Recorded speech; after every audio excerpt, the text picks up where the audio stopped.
Every drop of water is part of a journey. It begins as water vapor that falls to earth as rain. For the next 25 years, it's filtered through volcanic rock. At last, it arrives at its final destination.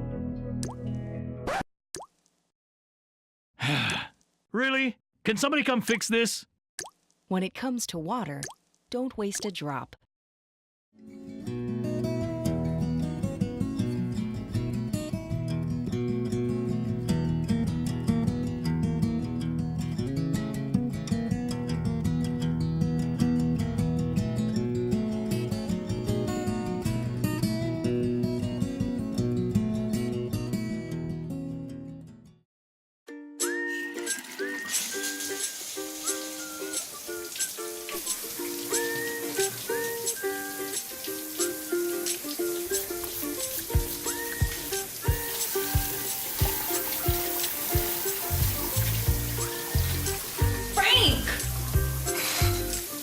You don't have to go to extremes to save water. For easy water-saving tips, visit boardofwatersupply.com.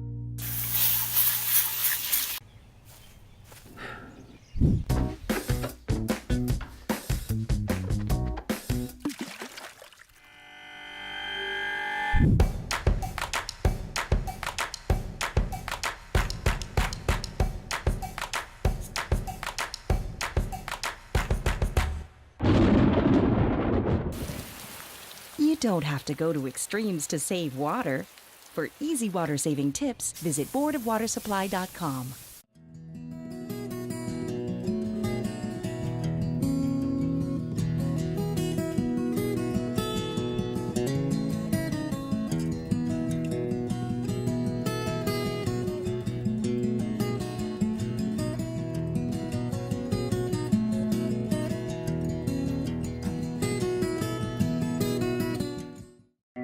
Every drop of water is part of a journey.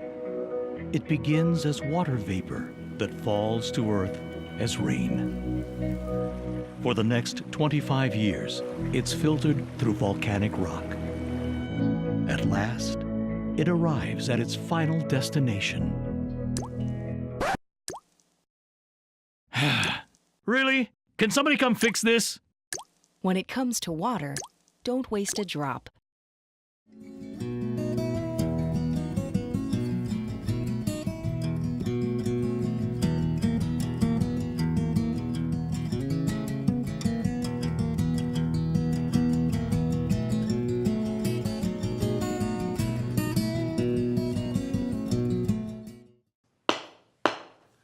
All right, good afternoon, everybody. It's great to see all of you. We are here for the April 22nd. This is the regular meeting of the Board of Water Supply. And the months just keep flying by here in 2019. Anyway, we've got two items requiring board action this afternoon. The first is the approval of the minutes of the regular meeting that was held on March 25th, 2019. Okay, it's been moved and seconded to approve the minutes. I hope you've all had a chance to review them. Is there any discussion? Okay, hearing none, I'm going to call for the question. All those in favor say aye. Aye. All those opposed say nay. All right, minutes are approved for March 25th, 2019. Moving right along here, the next item is to authorize a public hearing to consider the proposed fiscal year 2019 through 2020. I gotta get used to saying that, 2020. Operating and capital improvement program budget. And that hearing is scheduled for May 28th, later on, or next month, not quite May yet, but about a month from now. Can I get a motion on the floor to have this discussion? Second. Okay, moved and seconded. Is there any questions on this? Do you understand? I think I was misinformed earlier. This is so every year we have a budget workshop. And during that budget workshop, Yeah, so what the process is, we have an annual operating and capital improvement program budget. So this action is the board authorizing that a public hearing be held on 2 o'clock on May 28th, just prior to the regular board meeting, which will occur right after that. And the purpose of the public hearing is to have a public hearing on our proposed FY 2019 and 2020 operating and CIP budget. But then after the close of the public hearing, then the board, if the board feels so chooses, can at the regular board meeting move to adopt the budget. and then this is the public hearing required by law. Right, and it occurs every year Yep. at about the same time. So prior to that, I think it's on May 13th, we'll have a board budget workshop. And in that, we'll do presentations, take questions from the board, have discussion with the board. And if necessary, at that point, if the board feels like they would like certain things addressed or adjusted in the budget, then we can look at that. We would do normally a presentation, have all the programs and divisions here available to answer any questions from the board members. Will we get the budget, the proposed budget ahead of that 5/13 meeting? I believe we'd send you a draft. Yeah. Okay, very good. Is there any questions or discussion? Okay, hearing none, all those in favor of authorizing a public hearing to consider the proposed fiscal year 2019 to 2020 operating and CIP budget, say aye. Aye. All those opposed say nay. All right, the public hearing is authorized. I have a question. You know the community group that you use throughout the planning process, that you decided to somewhat keep together Yeah, and to roll things off? our of? stakeholder advisory group. Yeah. Are you running the budget by them? No, we're not. The stakeholder advisory group now meets quarterly, and for the last 4 years advised us on the development of the water master plan, our water rates, our long-term financial plan, and but we do not present to them the annual budget. Okay.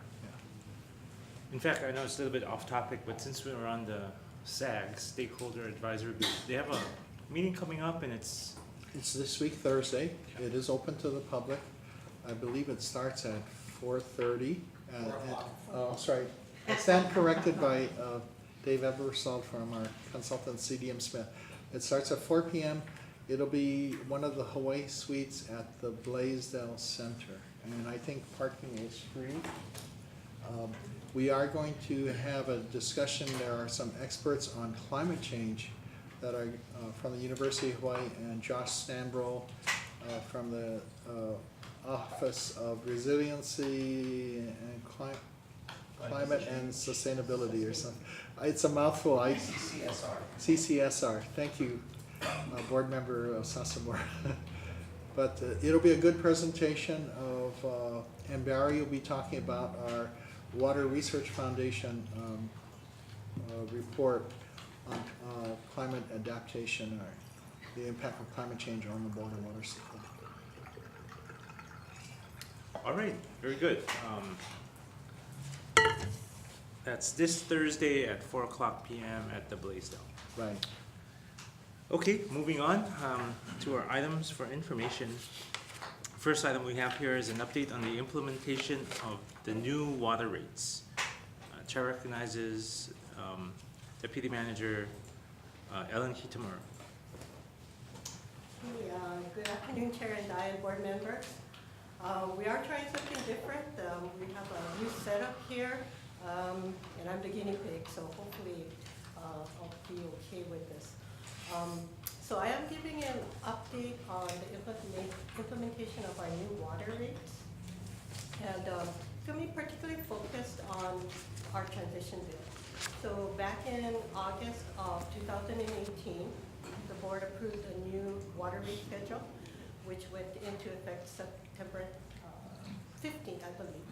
However, one of the decisions made is that the rate schedule itself, we wouldn't see any increases until July 1st, 2019. So we've been busy working on the implementation, and one of the things that I would like to give you information today is the changing of our current methodology as we transition from the old rates to the new rates. So currently, a nice little pointer here. Currently, our methodology prorates the water usage and the tiers. The new methodology that I'm going to be showing you will be eliminating this proration and using the billing start date to determine if the old water rates or the new water rates will be applied to the transitional bill. So I'll be showing you some examples of this so it'll be a little clearer.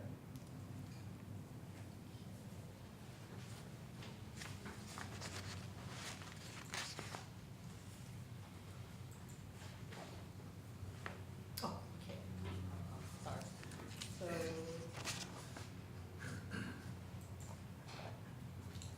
one thing that we wanted to give you foundational work is, well, what is a billing cycle? So the billing cycle right now can be anywhere from 26 to 238 days, just based on when the meter reading schedule. So meters are read daily throughout the month. We have 170,000 meters to read each month, so it's impossible just to do it in a single day. So therefore, we do it daily throughout the month. Now, the customer's billing cycle starts when the meter is last read, and July, in this case, represents the transition month between the old and the new water rates.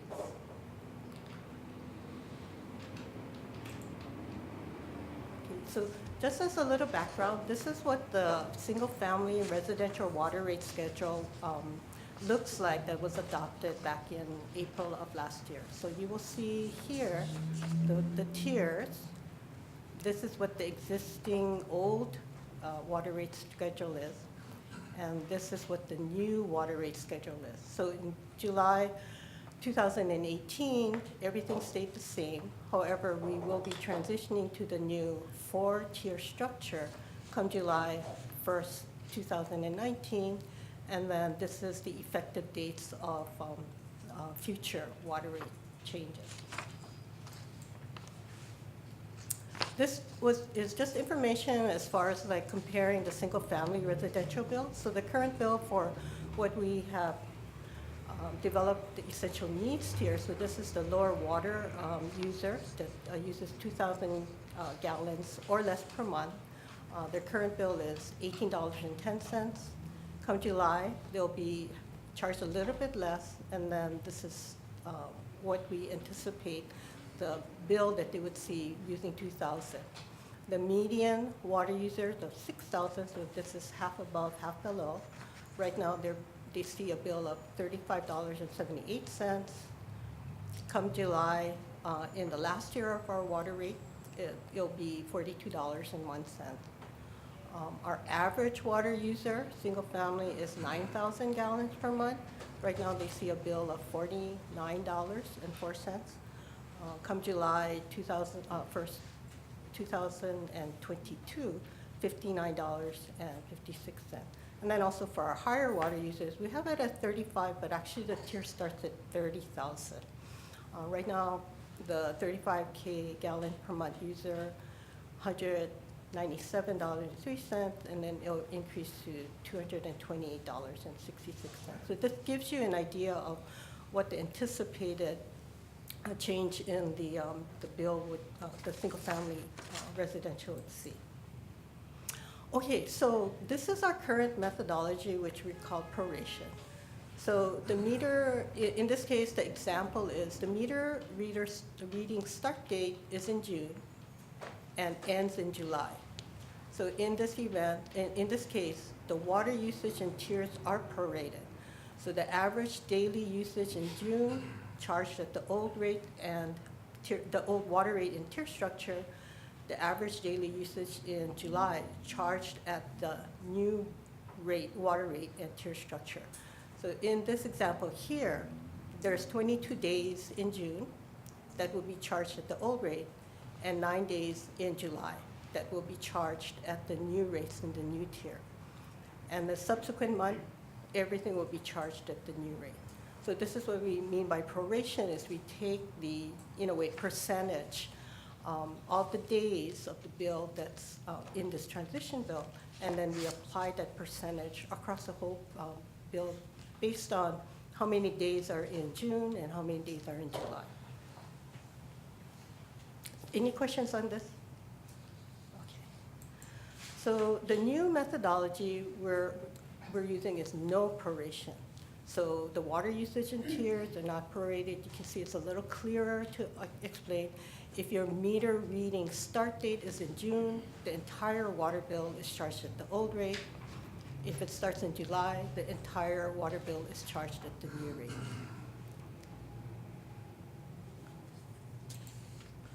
Okay, so we did a calculation to see the impact on revenue, because the new practice, we don't have that the proration charge at the new water rate. So the July transition bill for 50K gallons will be $309.57. The August bill, which is fully at the new rate, will be $316.06. So that's the old or the current practice. The new practice, which we don't prorate, will see a decrease about $3 for the transition bill. The August bill will stay the same because it is at the new rate. So overall, when we wanted to look at, well, what is the revenue considerations between the methodology? We expect to see a decreased revenue difference of $199, so about $200,000. And this is the result of not prorating the usage for the tiers in the month of June using the new methodology. The revenue loss, when we looked at last year's fiscal year 2018, is 0.085%. So the reason why we are moving to this methodology, the benefits, is it really is easier to explain to the customers. Some customers may have a lower bill because they'll be charged fully at the lower rates. The other benefit is the customers will see all the new rates and charges in their August bill. So all of the public relations work and showing off what are the new charges are that you're going to see, they will see it in the August bill. So you won't have any kind of funny tiering structure that we would have to explain if we kept to the old methodology. Less BWS resources are going to be needed to explain the bills to the customers. The informational newsletters and FAQs are going to be easier to prepare and to understand. CCNB, which is our customer care and billing system, it's already set up to do this type of billing, so there's no additional coding that's needed. We've been testing it, and we can launch July 1st as we anticipated. And it is common practice within the industry. We did do a survey, and then we saw Albuquerque, El Paso, Denver, and New York City also has this methodology where they would actually have no proration of the bills. Depending on when your billing date is, then you'll be either all at the old rate or all at the new rate. So a customer that has a billing cycle that starts June 30th will be charged at the old rate. A customer that has a billing cycle that starts July 1st will be at the new rate. So if they happen to be neighbors and comparing bill, you know, that kind of question might come up, but we'll be able to explain that in the event they call. And that's it. Do you have any questions for me? Yeah, I do. Two of them. Sure. Okay. You projected revenue loss. Right. Did you project cost savings by not prorating? No, I don't believe. Because you said we have, you know, less people working Yeah. phones, all that kind of stuff. Yeah. So did we translate that into dollars? No, unfortunately, we Okay. did not. That's fine. The second question I have is, the beneficiary here are the people with bills in June, whose start dates are in June. So their usage in July is at the June rate. Right, yeah. Will that be the case every single year? Because in the first year I can understand that. That makes sense. It's easier to explain all that stuff. But I hadn't thought about it until I was looking at your list of July The next July. year, July the year after, Okay. they're going up continually. Yeah, so I'm gonna have to ask Joe, my backup, that did all of the calculations to answer that, because I'm just kind of getting out of my element, so if you don't mind.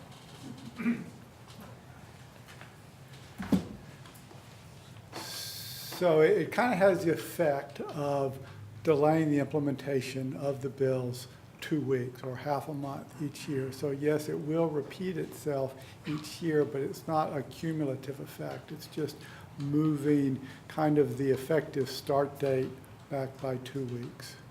Does that answer your So question? it's not like the people who have start dates in June are annual beneficiaries. Well, people who have start dates in June could benefit every year. Some of the but- customers, we some- have but- 170,000 customers. But it may, but your start date may vary. The billing period varies from 26 to 34 days. So you may have, so this year your start date may be June 29th, and you would see the whole benefit of the June rate. Next year, your start date may be July 1st because it can vary from month to month. And so in that case, you wouldn't necessarily see that. So it's really just those few people that fall on that cusp that could potentially see a benefit. Actually, if you were to go back and look at the rates, the rate increases are really pretty small and are mostly, probably the biggest part of the rate increase is in the customer charge. So I don't really believe that on an individual basis there would be that much difference or that much of a benefit to a person. If you didn't have it, can we talk about it again next year when we come around? Can we talk about it? We can certainly talk about it again next year. What I like is that we are saving on costs that you allude to, and I think those are genuine costs. And the shortfall is in money raised, it's not in additional expenses. We're not taking money from the ratepayers in order to do something exotic here. We are, It's not additional money from the it's not ratepayers. additional money, exactly. So, anyway, So thank you. I've brought the slide up that shows the difference in as the rates go up, and you can see from here, actually, the rates go down for this one class by 10 cents. And so if you look at the difference in the rates from year to year, they're often less than $1 to around $1, depending on how much the water is used. Yes? Joe, I have a question. What percentage of ratepayers have only July start dates? So in other words, what percentage would not be able to see any benefit with this? I know I'm guessing it's very small. Oh, actually,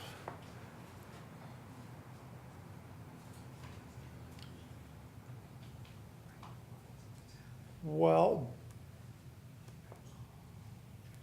basically, I mean, there's basically 30 days, well, there's basically 20 cycles. There's basically 30 days in the month, so it's probably about, I don't know, 1/10 of our population would fall into this. Okay. And in terms of this methodology, do you feel that in terms of getting our bills right, which is a huge concern, minimizing bill errors, doing it this way would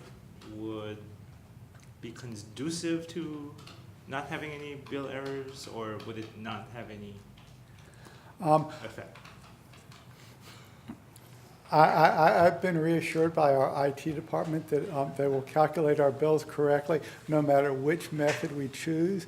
I know that they have been testing and that the billing department and the accounting staff have been testing both of the proration and the non-proration scenarios to make sure that the bills are correct. Good, good. Okay, thank you. Thanks, Charlotte. Thanks, Ella. Members, any further questions on that? Okay, if not, moving on to the next item on the agenda. Joe, you're back up. Financial update for the quarter ended March 31st, 2019. You know how to use this. Yeah, I use a little laser. There was an oversight on our part in attaching actually the written report. So there is the presentation, the PowerPoint presentation and the cover letter, but this is actually the written financial report from John.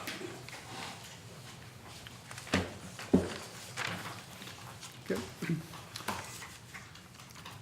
Chair and Dyer, board members, this is the financial report for the third quarter of FY19.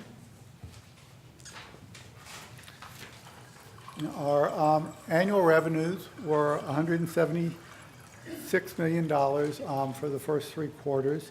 This is actually under budget by about $3 million. And then,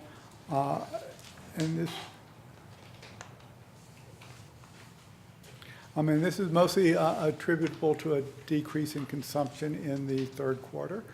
Our operating costs were $118 million, which is about $21 million under our operating budget. And then our net revenues are $58 million, or about $19 million over budget. So in this quarter, we've seen that our actual revenues are down a little bit. However, that is offset by our operating revenues also being quite a bit less than our budgeted revenues. If we look a little closer into the cost drivers of these operating costs, we can see that personnel is about $7 million under budget at $30 million. This is about 19% under budget. Supplies and services is about $12 million under budget, or about 35% under our budget of $35 million. Some of this actually is a carryover from the previous two quarters. About $7 million was under budget in the first two quarters. Repairs and miscellaneous expenses is close to budget at about $1 million under budget, and equipment and supplies is about $3.5 million under budget. Due to rising utility rates, actually our utility costs have gone up about $1 million from a budgeted amount of $17 million to $18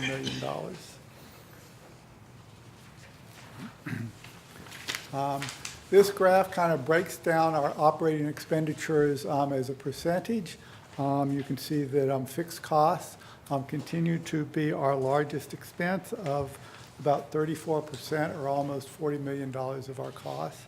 Those are followed by the second largest area is materials, supplies, and services, which is 28%, or about $33 million, followed by personnel services at 25%, and also about $30 million.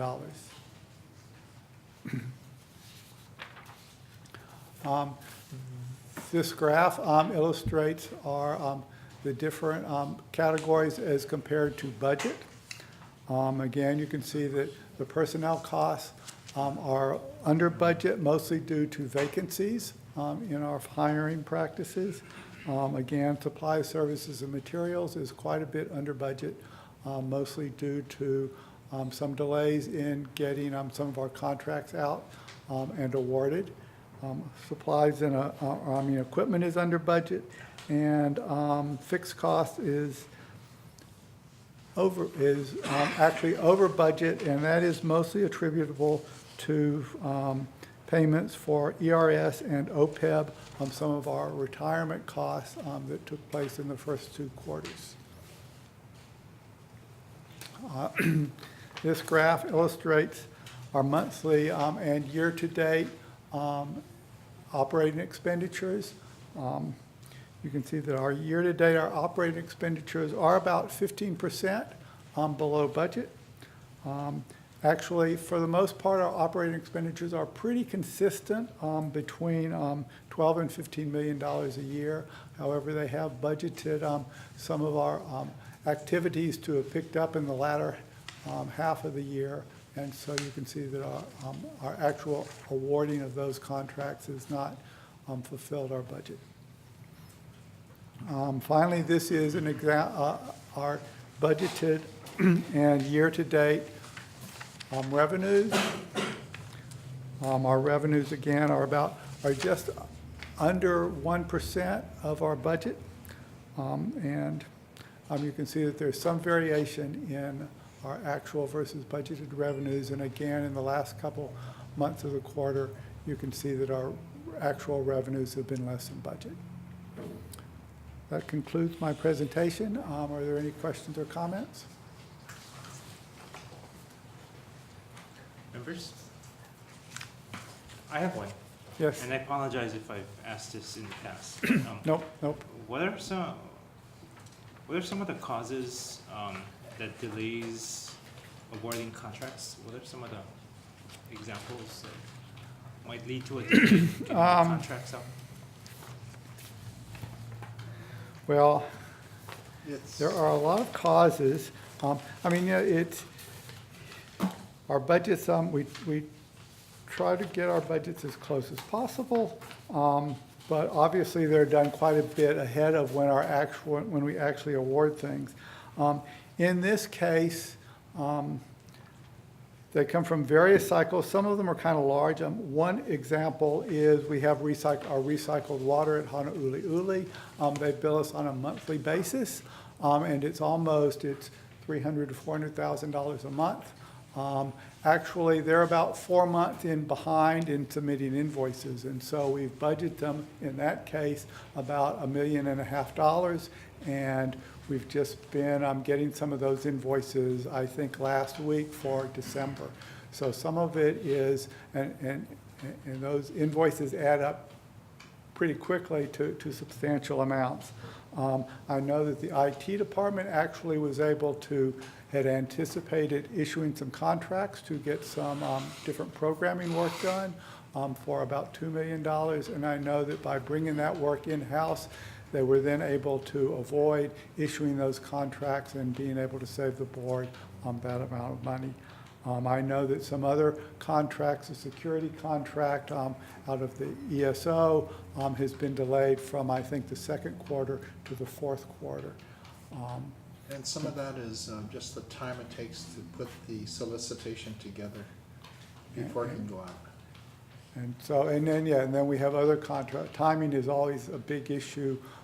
I know that I've had conversations with some of the other program managers, and they say, yes, it's in contracting. We're working on issuing those contracts, and we expect them to come out before the end of the year, but they didn't make it this quarter. Still one more quarter to go here. So we generally do close the gap in the fourth quarter, although if previous years are any example, we won't close the gap completely, but we do often make up a lot in the fourth quarter. And on the personnel side, which you see a $7 million difference here, challenges continue to be trying to fill those positions, going through multiple lists of potential candidates and just not finding the right people. Are there any other Okay. questions? Good questions. Thank you. Okay, thank you very much. Thank you, Joe. Okay, next up is the update on our water conservation program. Chair recognizes Kathleen Elliott Pahinui and Lorna Heller.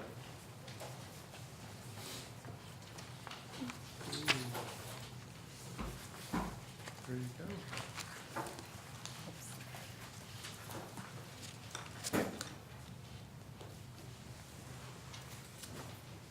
Hi, good afternoon, Chair Andaya, Manager Lau, and board members. Thank you for having us here to tell you folks about our conservation programs that we're doing. As you know, water conservation is increasingly a valuable resource for the island's freshwater supply, especially in light of the new climate change research that's going on. This presentation is going to be covering various programs that conservation as well as communication does. We're going to be going over the Water Sensible program, Water Smart, rainbow workshops, the calendar contests, as well as events and tours that occur throughout the year, and then onto the Xeriscape Garden. All of these measures that I tell you folks today is available on our website. The new Board of Water Supply Water Conservation Program, incentive program, is called Water Sensible. It was established in 2018 in direct recommendation from the Stakeholder Advisory Group when they're forming the Water Master Plan. The incentive program is to incentivize water efficiency as well as lower customers' water bills. The Board of Water Supply Master Plan established a performance scorecard for the conservation program. So as you can see, the conservation funding goal is $3.35 million, or 4% of the CIP. So in 2016, it was 0.8, and it's going upward to $2.08 million for the proposed fiscal year 2020. Conservation, sorry about that. The other conservation metric is with a per capita consumption, which was 155 gallons per day per capita, and it's going on a downward trend to 145 gallons per capita per day by year 2040. The Water Conservation Program was developed to guide program decisions and opportunities, establish a business case model that identified 15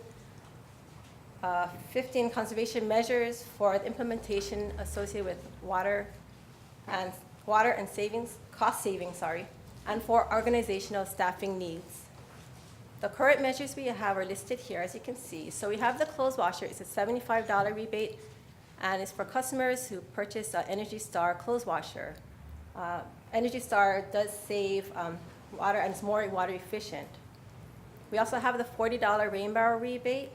This is a good way to utilize water that would normally evaporate or go into the oceans. So rain barrels collect water from the roof gutters, and the customers are able to use the water for the landscaping their plants, or even for supplemental non-potable water during natural disasters.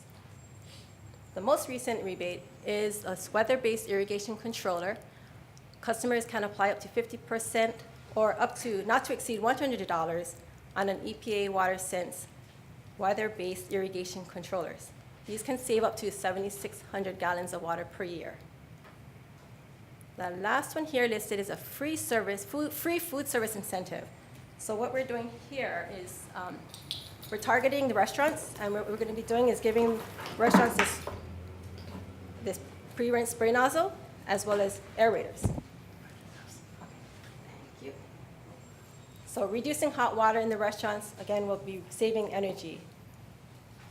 Just want to send a quick shout out and thank you to Kathleen and her communications team as they developed all of these different clings that you see.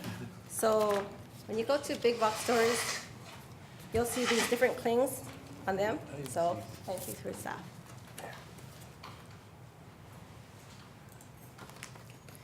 So each month, Honeywell will send us and produce a dashboard that allows us to get a snapshot of how the Water Sensible rebate program is doing.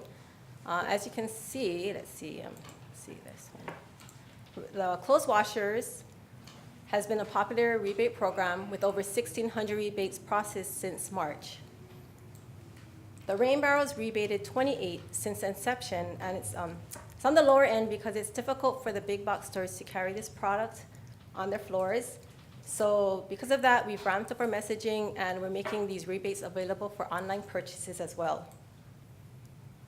Okay, and then lastly, the weather-based irrigation controllers and food service, those are just starting, so those numbers are rather low at this time. Okay, so Water Smart.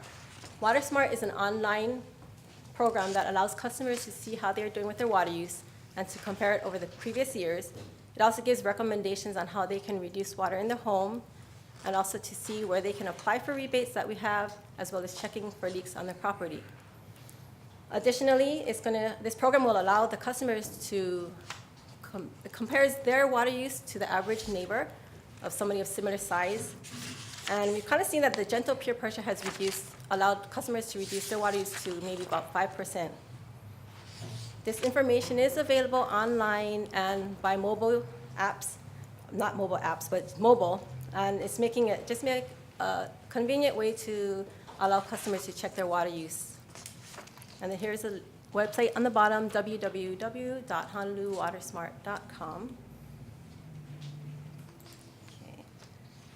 So there are other future measures that we've evaluated. The one that we've evaluated already is a multi-unit residential direct install of low-flow fixtures. So what this is, this will be the next one. We're going to be going into residential homes, installing low-flow water aerators for the kitchen as well as the bathroom and even a shower head. So even if they have a handheld shower head, we'll replace like for them.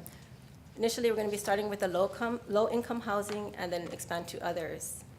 And there's 3 other measures being listed here, and that's still we're still evaluating those 3. Okay. Since 2008, Water Conservation has been conducting rain barrel workshops to the public. This workshop teaches people how to maintain and set up their rain barrels. All the rain barrels that the attendees get are recycled and comes from Coca-Cola. So we just want to shout out to Coca-Cola, all the support they've given us all these years, and even having one of the stakeholder advisory members, Alison Omura, she's on the board, so just appreciate their support all these years. And we have that number up here is 2008, 2019, we had over 150 participants attending the workshops.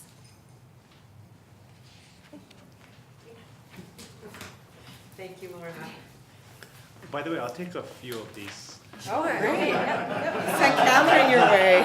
How many do you need? I got a quick question. Going back to your previous Water Smart, I see it all the time. I don't see a program there about telling people, don't water in the morning. I see that happen a lot of times. I see guys. People are They're watering in the morning, like We'll put 8, the 9 messaging up there. Yeah, we'll get to that. Oh, okay. I would have thought that would have been a good Water Smart thing to kind of tell them, water in the evening. Actually, WaterSmart does have tips on, if you go on to their website, they do have tips. That is actually one of the tips that they'll send to people, yeah. And it's also on our website, too. It's on our website, it's in our collateral, it's one of the top 7 tips. I think it's the tips. #1 tip, actually, Okay. is don't water between 9 a.m. and 5 p.m. I guess they want to water before they go play golf. Well, if you don't mind turning in your neighbors, we'll send them letters. No, it's just driving by. I'm just driving by. Thanks, Lorna.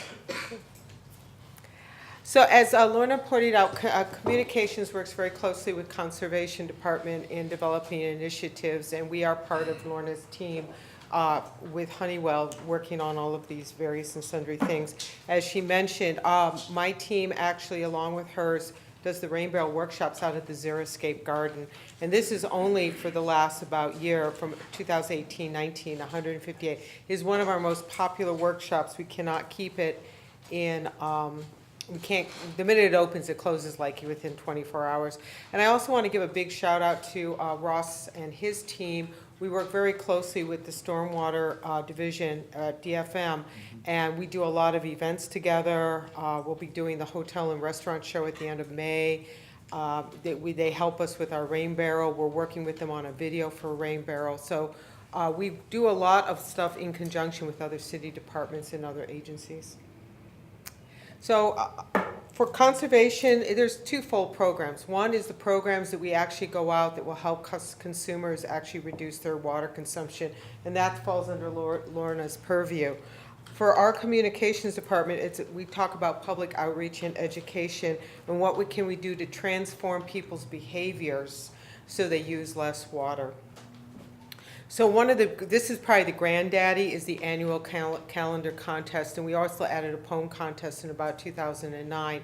This year's number, we had 974 posters submitted, 442 poems, 51 schools, and I'd like to thank Chair Dyer, who will be coming, and also Board Member Sasamura, who also comes on many years to our program. We really appreciate the support. But it's a lot of fun. The kids get very excited, and then we turn those poems and drawings into our annual calendar that everyone receives. The one thing that came out from a work that an intern came and worked with us and came out of it was she suggested perhaps putting some reminders in our restrooms so people don't leave faucets running, make sure they're turning the faucets off, things like that. So out of that, we put together a series of clings from posters that we submitted. We figured, let's use the artwork that we have from our students and capitalize on that. And so we came up with a series of 4 that you see here, and actually here are the actual clings. And if you use our facilities today, you will see them in the bathrooms. And we're going to ask Director Sasamura to see what we can do about getting these into Kapolei Hale, Honolulu Hale, Kapalama Hale, and every other place that we can possibly think of. And then we're also going to work with the DOE as well. Events, our division, we're at events. We did like 3 to 4 events this past week, a lot of them tied to Earth Day. We do pretty much all the disaster prep fairs. We do a Project Wet with Ross's team. We did an annual Imagine a Day Without Water that we also did in conjunction with DFM and ENV last year, and we're going to do it again. We brought back Detect a Leak Week, which we partnered with City Mill this past month, to remind people one of the biggest wastes of water in your home is undetected leaks on your property. And we'll work with the property owner to find the leak. We will not repair it, but we will help them find it, and then they can bring their plumber in. And I can speak that our team does a great job, because I actually had a property leak. And thank you, Mike Fouquet and Jennifer, to your teams for all of that help. The other big news this year, it is our 90th anniversary of the agency. We were established in 1929, and so we'll be doing a little bit of hoopla around that as well. Tours, a big component of our division is tours. Last year we did 80 tours and we hosted over 2,000 people. On an average year, we actually do about 240. Several of our facilities are under construction right now. For example, Halava, which is probably one of our most popular tours. It's under construction. As soon as it opens again, that number will go up significantly. But we have a team of 3 people that handle all of our tours, and we go everyone from school children, university students, and elected officials. We just did tours for both the House and the Senate this year for a number of the elected officials. And then finally, our Xeriscape Garden. Many people don't realize we own this garden out in Halava, and those of you who've been to our plant sale, we encourage everyone to come every year. It's a great opportunity. We have a volunteer organization, nonprofit called Friends of Halava Xeriscape that we work with. We do our annual plant sale the first Saturday of August every year. And we are in the process of revamping our garden. We're going to put in more ADA compliant pathways, and we're going to redoing some plantings and things like that. And we're also starting outreach to places like hotels and malls and AOAOs to help them, and that goes along with the program of the water irrigation controller, to help them reduce their water use, because it's one of the single largest costs for them. And thank you for your time. And that picture of the folks doing something there, they weren't making bread. Yes, it was bokashi, which is a compost. Yes, they weren't making bread. Somebody goes, oh, it's making me hungry. And I was like, you don't want to eat that. Any questions? Did you say that your staff goes out and talks to people actually on implementing Water conservation? Rain Yes. Barrel or somebody others, one-on-one or just in community meetings? For the rain barrel workshops, we do, communications puts us on the schedule at the Halava Xeriscape Garden that she just spoke about, Kathleen did. We do about 3 to 4 of these rain barrel workshops to the public. And, you know, the next one is actually on August 3rd, the open house, the annual plant sale. So first come, first serve, and it's always filled to capacity, which is about 30 people each time. So And it's we're a happy to group- come out so it's a group, anytime. though. It's a group. Yes, it's a Yeah. group. He's saying it's So our in a group. conservation, Okay. sorry, our conservation staff, we put that whole thing together.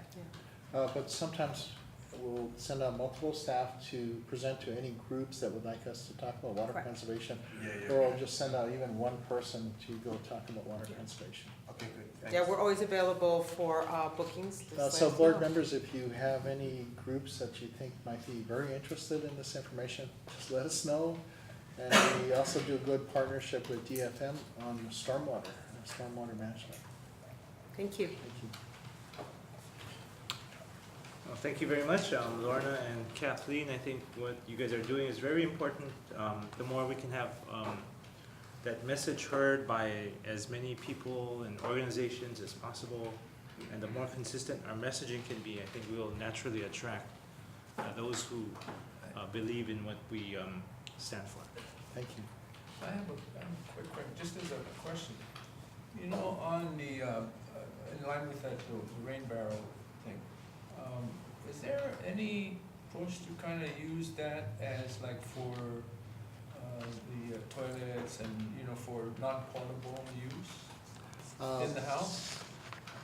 In the house, I mean, I'm we're, just curious if there's anybody brought that up to kind of expand it towards, you know, all the new houses and so forth to do yeah, that. and actually, some of the discussion is on non-residential also, or high-rise condominiums that could use it on-site. It's trying to do some reuse, catching rainwater or even gray water within a building and reusing it on-site. Okay. But one of the things that I think is gonna be very important that we're talking to the Department of Planning and Permitting is actually adopting some of the newer plumbing codes that allow for more of that use to happen.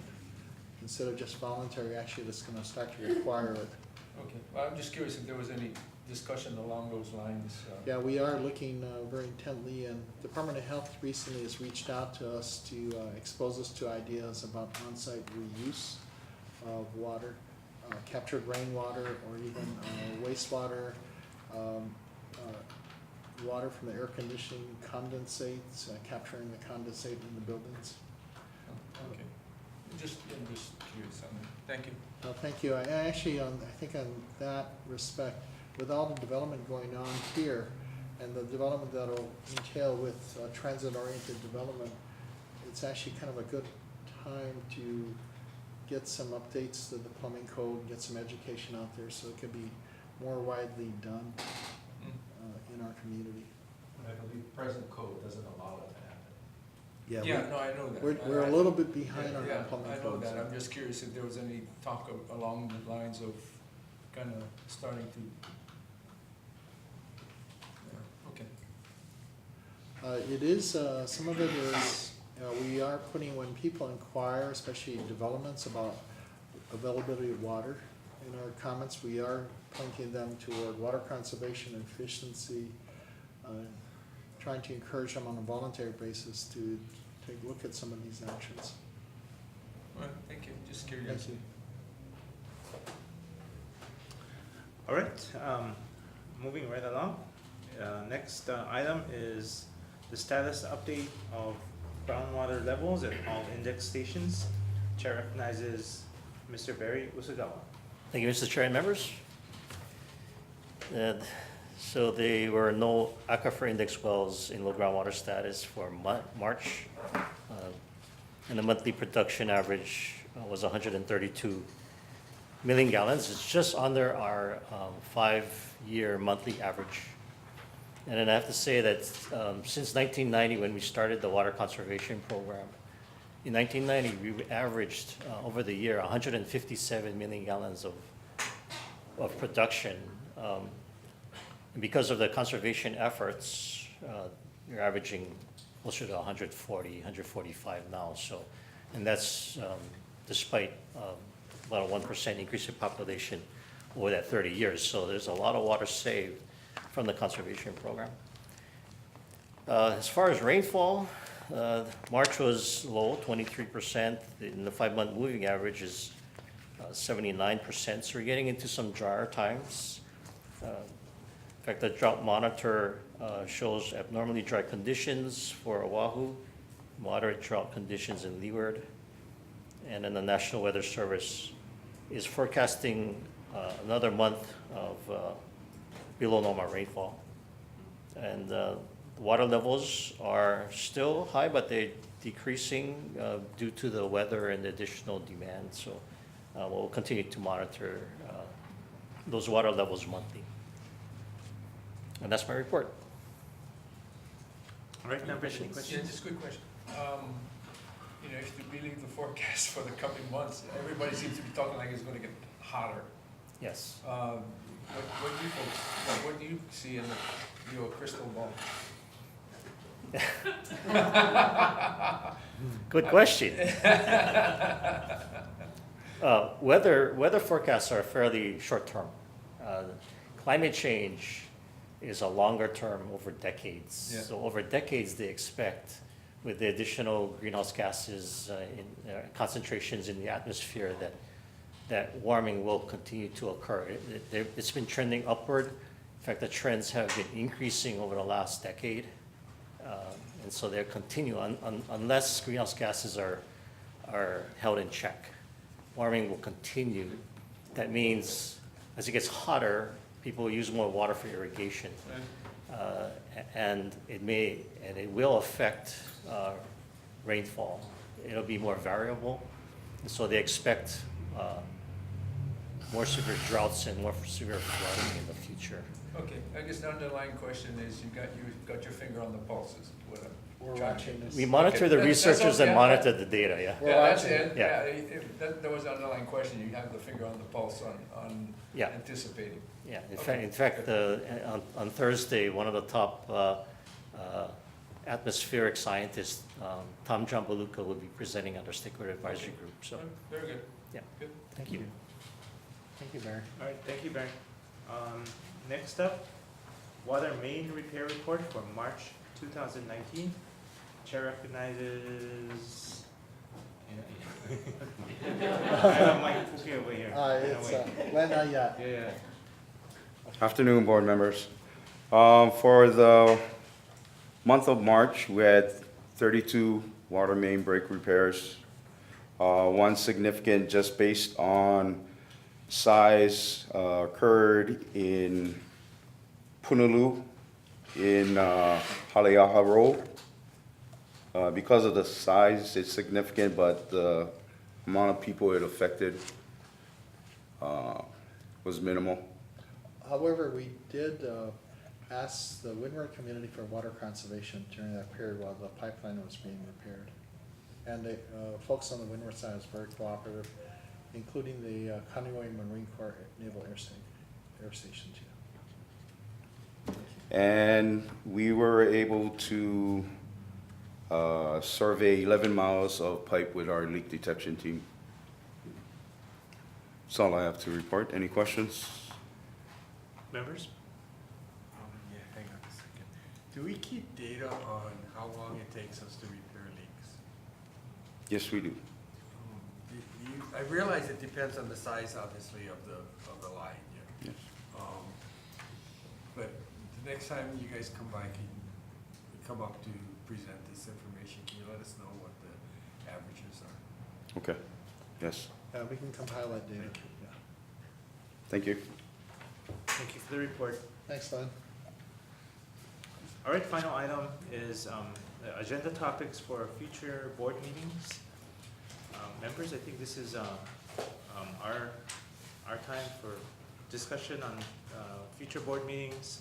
Manager Rao, did you have any highlights? Actually, thank you, Chair. This is just an opportunity if the board wanted to discuss a matter or have a matter put on the agenda to comply with the sunshine requirements. We're open to suggestions. And you can do this at the board meeting today, now, or if in the future, you can just give me a call too, and I can discuss it with the board chair. I meet with the board chair a few weeks prior to the board meeting to review the agenda. So please feel free if you have anything on your mind that you'd like to just put on the agenda in a future board meeting for discussion. Some items coming up is going to be the operating and CIP budget we have that for the next fiscal year. So I think May will be a kind of a busy month because of the workshop, budget workshop, and also the regular board meeting that month. So we're open to suggestions for topics for future board meetings.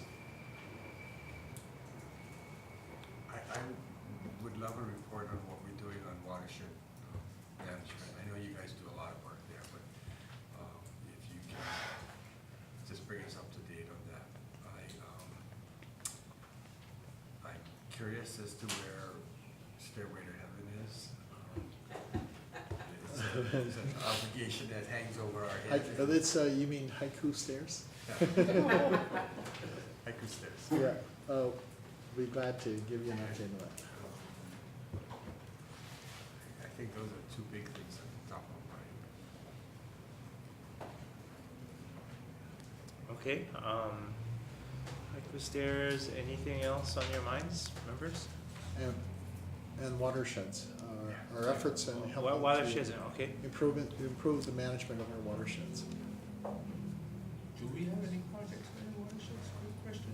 Yes, we do. We do, okay, yeah, I think that's, if you have any projects going on, that would be good besides the future issue in watersheds. When you yeah, So it'd be kind of two, we'll identify current and potential future projects. And then maybe at some point, it doesn't have to all be at the same meeting, but at some point, the real estate redevelopment or the campus redevelopment, at some point, when there's a short agenda, otherwise we're gonna be here a long time. Yeah, we try to, but the Burritania property redevelopment. Yes, yeah. Okay.